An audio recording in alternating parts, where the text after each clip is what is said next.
말씀 보겠습니다. 시편 139편 19절에서 24절까지 말씀입니다. 같이 읽겠습니다. 하나님이여 주께서 반드시 악인을 죽이시리이다. 피 흘리기를 즐기는 자들아 나를 떠날지어다. 그들이 주를 대하여 악하게 말하며 주의 원수들이 주의 이름으로 헛되이 맹세하나이다. 여호와여 내가 주를 미워하는 자들을 미워하지 아니하오며 주를 치러 일어나는 자들을 미워하지 아니하나이까. 내가 그들을 심히 미워하니 그들은 나의 원수들이니이다. 하나님이여 나를 살피사 내 마음을 아시며 나를 시험하사 내 뜻을 아옵소서. 내게 무슨 악한 행위가 있나 보시고 나를 영원한 길로 인도하소서. 아멘. 시편 139편 19절에서 24절까지 죄를 심히 미워하는 삶이라는 제목으로 말씀 보도록 하겠습니다. 신자는 이 땅에서 악한 자들에게 많은 유혹을 받습니다. 그러나 신자는 그러한 유혹을 이겨내며 믿음의 삶을 살아서 하나님께 칭찬을 받는 자들이라고 할 수 있겠습니다. 오늘 본문을 통해서 이에 대해 함께 살펴보도록 하겠습니다. 오늘 시편 기자는 이렇게 말합니다. 하나님이여 주께서 반드시 악인을 죽이시리이다. 피 흘리기를 즐기는 자들아 나를 떠날지어다. 그들이 주를 대하여 악하게 말하며 주의 원수들이 주의 이름으로 헛되이 맹세하나이다. 시편 기자는 하나님께서 반드시 악인을 죽이실 거라고 말합니다. 피 흘리기를 즐기는 자들에게 자신을 떠나라고 외치며 그들이 주를 악하게 말하며 주의 이름으로 헛된 맹세를 한다고 고발하죠. 이것은 악인들의 죄된 삶에 대해서 하나님이 반드시 심판하신다는 것을 분명히 알려주는 말입니다. 여러분, 신자는 하나님께서 악인들을 반드시 심판한다는 것을 알고 믿어야 됩니다. 우리가 죄의 유혹에 넘어가는 이유 중에 하나는 죄를 짓고도 아무 탈 없이 행복하게 사는 것처럼 보이는 사람들을 주변에서 많이 보기 때문입니다. 겉으로 볼 때 그들의 일상은 죄로 인한 피해를 하나도 보지 않는 것처럼 보입니다. 바람을 피고도 행복한 가정을 유지하는 것처럼 보이고 학교 폭력을 행사하고도 행복하게 학교를 다니는 것 같습니다. 도둑질을 하고도 편안히 저녁을 먹고 거짓말을 하고도 문제없이 승진하는 것처럼 보이는 거예요. 이런 사람들의 모습을 보며 우리는 나도 죄를 지어도 괜찮지 않을까? 이런 생각을 하는 거죠. 그러나 이것은 아주 큰 착각임을 알아야 됩니다. 겉으로 보이는 그들의 삶은 값비싼 포장지에 불과합니다. 그 안에는 망가진 인형과 썩은 음식물이 들어있어요.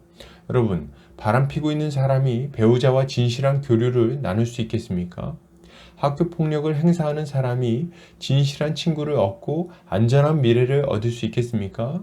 거짓말하는 사람이 계속해서 더 큰 일을 감당하며 위로 올라갈 수 있겠냐는 말이에요. 때가 되면 그들의 죄는 드러날 것이고 그들은 그에 합당한 결과를 맞이하게 될 것입니다. 무엇보다도 하나님은 그 모든 악을 참아보지 않으시는 분이심을 기억하시기 바랍니다. 여러분, 죄인은 망합니다. 회개하지 않고 죄의 길에 머물러 있는 자들에게 영원한 멸망이 기다리고 있을 것입니다. 계속해서 보겠습니다. 시편 기자는 이렇게 말합니다. 여호와여 내가 주를 미워하는 자들을 미워하지 아니하오며 주를 치러 일어나는 자들을 미워하지 아니하나이까. 내가 그들을 심히 미워하니 그들은 나의 원수들이니이다. 시편 기자는 자신이 하나님을 미워하는 자들을 미워하고 주를 대적하여 일어난 자들을 심히 미워하고 원수로 삼고 있다고 하나님 앞에 고백합니다. 이것은 자신이 악인들과 동행하거나 그들의 의견에 동조하지 않고 그들을 미워하며 대적한다는 것을 분명히 말하고 있는 것입니다. 여러분, 신자는 악을 행하는 자들의 행위를 미워하고 그들과 동행하는 것을 거절해야 됩니다. 우리가 죄 가운데 유혹받는 큰 이유 중에 하나는 죄를 미워하는 마음이 약하다는 것입니다. 죄를 이해하고 그럴 수도 있는 어떤 것이라고 생각하는 거죠. 죄를 짓고 살아가는 사람을 볼 때 그저 그것이 사람 사는 모습이라고 생각하며 대수롭지 않게 여깁니다. 그러다 보니 바로 옆에서 불륜을 저지르고 바로 옆에서 거짓말을 하고 사기를 쳐도 그냥 그러려니 하고 넘어가는 거예요. 세상 사는 게 사람 사는 게 다 그렇다고 생각하는 거죠.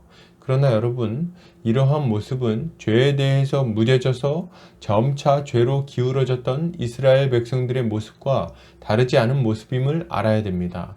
우리는 죄에 대해서 관용하는 태도를 버려야 됩니다. 물론 이 말은 다른 누군가를 누군가의 죄를 살펴보고 세심하게 살펴보면서 막 정죄하라는 그런 말은 아닙니다. 자신이 그 죄에 대한 혐오감과 두려움을 가지고 있는지를 살펴보고 동일한 죄에 빠지지 않도록 주의하라는 말인 거예요. 그리고 누군가가 죄를 범하며 함께할 것을 요구할 때, 은근슬쩍 그러한 삶이 좋다고 이야기할 때 그것을 묵인함으로써 죄에 동조하는 자가 되지 않도록 조심해야 된다는 말을 하고 있는 것입니다. 신자는 언제나 예 아니면 예 하거나 아니요 아니요 하는 자입니다. 죄에 동참하라는 암묵적 요구 앞에서 어중간한 태도를 가질 것이 아니라 죄가 죄임을 말할 수 있어야 된다는 거예요. 여러분, 죄를 미워하시기 바랍니다. 죄에 동조하지 말고 그것을 멀리 하십시오. 이것이 신자가 가져야 할 마땅한 태도인 겁니다. 계속해서 보겠습니다. 시편 기자는 이렇게 말합니다. 하나님이여 나를 살피사 내 마음을 아시며 나를 시험하사 내 뜻을 아옵소서. 내게 무슨 악한 행위가 있나 보시고 나를 영원한 길로 인도하소서. 시편 기자는 하나님께서 자신을 살피시고 자신의 마음을 알아주시기를 바랍니다. 그는 하나님께서 자신을 시험하셔서 자신의 순전함을 알아주시기를 구하고 있습니다. 그는 하나님께서 자신의 순전함을 보시고 영원한 길로 인도해 주시기를 간구해요. 이것은 그가 어떤 순간에도 하나님께 충성하며 살겠다고 굳게 다짐하며 도우심을 구하고 있는 것입니다. 여러분, 신자는 우리의 인생이 하나님 앞에 있음을 알고 유혹의 순간에도 최선을 다해 주께 충성해야 합니다. 우리는 일상 속에서 찾아오는 소소한 죄의 유혹을 대수롭지 않게 생각하며 죄 가운데 머무르며 살아가는 경우가 많습니다. 그러나 만약 이러한 매일의 유혹을 하나님께 우리의 순전함을 드러낼 기회라고 생각한다면 우리의 태도는 달라질 겁니다. 물론 이 말은 율법주의적 신앙생활을 하라는 말은 아니에요. 우리가 죄를 짓지 않는 것은 우리의 공로가 될 수 없기 때문에 그렇습니다. 그러나 우리 주님이 우리에게 주신 구원의 목적이 선한 일을 열심히 하는 하나님의 친백성을 만들기 위함임을 생각하면 이러한 삶은, 이런 거룩한 삶은 의미가 있는 거예요. 우리의 순종을 통해 하나님께 감사와 찬양을 올려드릴 수 있기 때문입니다. 여러분, 죄의 유혹이 찾아올 때 그것을 가볍게 여기지 않으시기를 바랍니다. 도리어 그것을 순종의 기회로 삼아 하나님께 감사와 찬양을 올려드려야 할 것입니다. 결론을 드립니다. 여러분, 신자는 죄인의 마지막이 심판임을 기억하고 죄를 미워해야 됩니다. 그리고